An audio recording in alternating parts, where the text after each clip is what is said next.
ज्योतिष और अपनी तुला राशि के राजयोग के घमंड में चूर एक पिता ने अपने ही परिवार को ठुकरा दिया। फिर 25 अप्रैल के बाद तीन ऐसी भयंकर घटनाएं घटीं जिन्होंने उस अहंकारी पिता को एसडीडी डेच पर लाकर खड़ीडेधा कर दिया। नमस्कार, मैं विवेक वर्मा आज आपके लिए लेकर आया हूं एक ऐसी कहानी जो हमारे समाज के एक बहुत बड़े भ्रम और कड्डे हुए सच पर से पर्दा उठाती है। हम अक्सर अखबारों में, टीवी पर या इंटरनेट पर अपनी राशि का भविष्यफल पढ़ते हैं।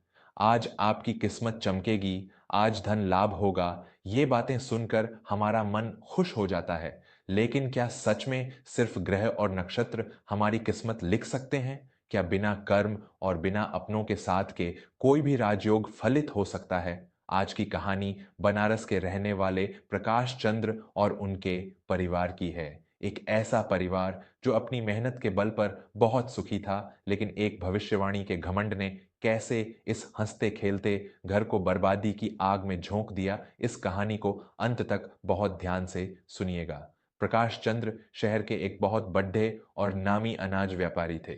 उनकी पत्नी सरला बहुत ही सीधी सादी और पारिवारिक महिला थी।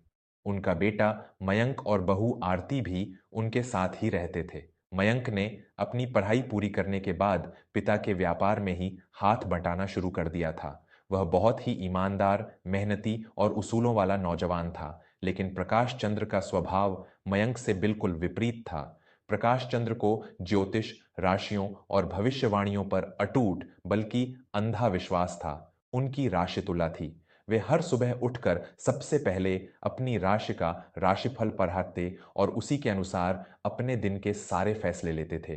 पिछले कुछ दिनों से उनके एक करीबी ज्योतिषी ने उनके दिमाग में एक बात बहुत गहराई से बिठा दी थी कि 25 अप्रैल के बाद उनकी तुला राशि में एक ऐसा महाराज योग बनने वाला है जो उनके व्यापार को रातों रात आसमान की ऊंचाइयों पर पहुंचा देगा। इस राजयोग के भ्रम ने प्रकाश चंद्र को इतना अंधा कर दिया था कि वे खुद को शहर का राजा समझने लगे थे। उन्होंने व्यापार में मेहनत करना छोड़ डाच दिया और अपना सारा काम अपने एक चापलूस और धूर्त मुनीम रामेश्वर के हाथों में सौंप दिया। रामेश्वर दिन रात प्रकाश चंद्र की झूठी तारीफें करता और उन्हें मुंगेरी लाल के हसीन सपने दिखाता रहता था। मयंक को रामेश्वर का यह रवैया और पिता का यह अंधविश्वास बिल्कुल पसंद नहीं था। वह अक्सर हिसाब किताब में होने वाली गड्ढबद्धियों को पकड्डी एच लेता था। एक दिन जब मयंक ने रामेश्वर की एक बहुत बद्धी चोरी पकड़ दी तो उसने अपने पिता को सावधान करना चाहा। बाबूजी, यह रामेश्वर हमें धोखा दे रहा है। इसने पिछले महीने के अनाज का आधा पैसा अपने किसी रिश्तेदार के खाते में भिजवा दिया है। आप इस पर इतना अंधा भरोसा मत कीजिए। व्यापार मेहनत और ईमानदारी से चलता है, इन चापलूसों से नहीं। मयंक ने बहुत ही चिंता भरे स्वर में कहा। लेकिन प्रकाश चंद्र, जिन पर राजयोग का नशा हावी था, वे मयंक पर बुरी तरह भटक गए। तू मुझे व्यापार करना सिखाएगा? अरे मेरी तुला राशि है। 25 अप्रैल के बाद मेरे ग्रहों में ऐसा भयंकर राजयोग आ रहा है कि यह पूरा शहर मेरे कदमों में होगा। पैसा तो अब मेरे घर में बारिश की तरह बरसेगा। रामेश्वर मेरी किस्मत का ताला खोलने वाला है। तेरी ये छोटी और डरी हुई सोच मेरे किसी काम की नहीं है। आज के बाद तू मेरी गद्दी पर नहीं बैठेगा। प्रकाश चंद्र ने अपने ही सगे बेटे को व्यापार से बेदखल कर दिया। सरला जी ने रोते हुए प्रकाश चंद्र को समझाना चाहा। आप यह क्या कर रहे हैं? अपने ही खून को ठुकराकर एक बाहरी आदमी पर भरोसा कर रहे हैं। ग्रह नक्षत्रों के इस चक्कर में अपने घर को मत उजाड़ दिए। लेकिन प्रकाश चंद्र ने सरला जी को भी बुरी तरह डांट कर चुप करा दिया। मयंक ने चुपचाप अपना रास्ता अलग कर लिया और शहर में ही एक छोटी सी नौकरी कर ली ताकि वह अपने पैरों पर खड़िढाल रह सके। कहानी के इस खतरनाक मोड़ पर जहां एक पिता अपने झूठे अहंकार और तारों की चाल में उलझकर अपने ही परिवार को दुश्मन मान बैठा है, मैं आपसे एक बहुत ही गहरी और व्यक्तिगत बात साझा करना चाहता हूं। दोस्तों, आसमान के ग्रह कभी नीचे उतरकर हमारा पेट नहीं भरते। जब जीवन में विपत्ति आती है तो हमारे सगे संबंधी और हमारा परिवार ही हमारे लिए सबसे बड़ा राजयोग बनकर सामने खड़ा होता है। अगर आप भी मानते हैं कि इंसान का कर्म और उसके परिवार का प्यार ही दुनिया की सबसे बड़ी दौलत है, तो हमारे चैनल वर्मा स्टोरीज को अभी इसी वक्त पूरे दिल से सब्सक्राइब कर लें। आपका एक सब्सक्राइब हमें ऐसी ही जीवन की सच्चाइयों से रूबरू कराने वाली कहानियां आप तक पहुंचाने की ताकत देता है। जुड़िए हमारे इस परिवार से और सब्सक्राइब का बटन अभी दबाएं। समय अपनी चाल चलता रहा और आखिरकार वह 25 अप्रैल की तारीख भी आ गई। प्रकाश चंद्र ने घर में एक बहुत बड़ी दावत रखी थी। उन्हें पूरा यकीन था कि आज के बाद उनके जीवन में कोई बहुत बड़ा चमत्कार होने वाला है और वे कुबेर के समान धनवान बन जाएंगे। रात के 11 बज चुके थे। दावत खत्म हो चुकी थी। प्रकाश चंद्र अपने बिस्तर पर लेटे हुए मुंह में पान चबा रहे थे और कल सुबह होने वाले चमत्कार के सपने देख रहे थे। लेकिन 25 अप्रैल की वह आधी रात प्रकाश चंद्र के लिए चमत्कार नहीं, बल्कि 3 भयंकर घटनाओं का तूफान लेकर आई। रात के ठीक 2 बजे प्रकाश चंद्र के फोन की घंटी जोर जोर से बजने लगी। फोन थाने से था। पुलिस इंस्पेक्टर की आवाज सुनते ही प्रकाश चंद्र की नींद उड्ड गई। प्रकाश चंद्र जी, आप तुरंत अपने मुख्य गोदाम पर पहुंचिए। आपके गोदाम में अचानक भयंकर आग लग गई है। सारा माल जलकर राख हो चुका है। यह थी प्रकाश चंद्र के जीवन की पहली भयंकर घटना।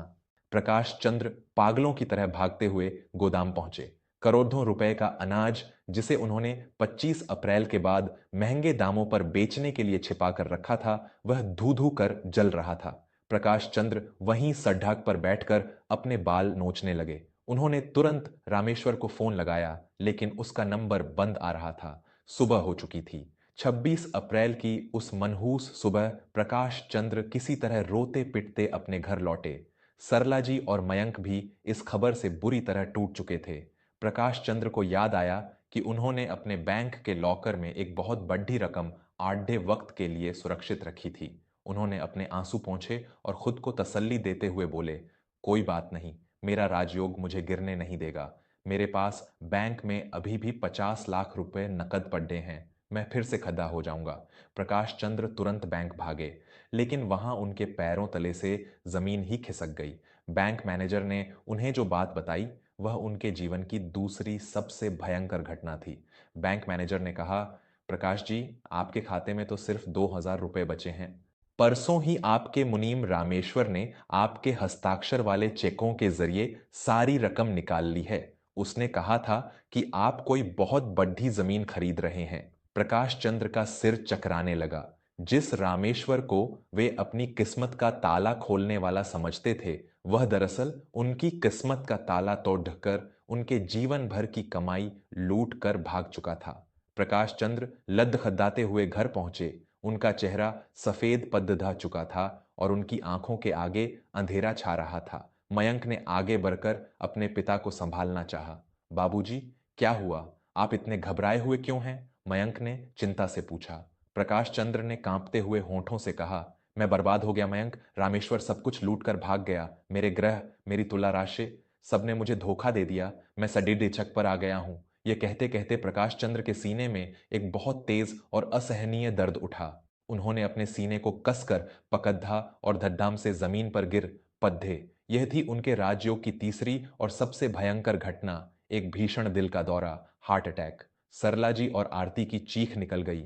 मयंक ने बिना एक पल गंवाए अपने पिता को कंधों पर उठाया और पडीड होसी की गाड़ी मांगकर उन्हें तुरंत शहर के सबसे बड़े अस्पताल ले गया। डॉक्टरों ने प्रकाश चंद्र को आईसीयू, सघन चिकित्सा कक्ष में भर्ती कर लिया।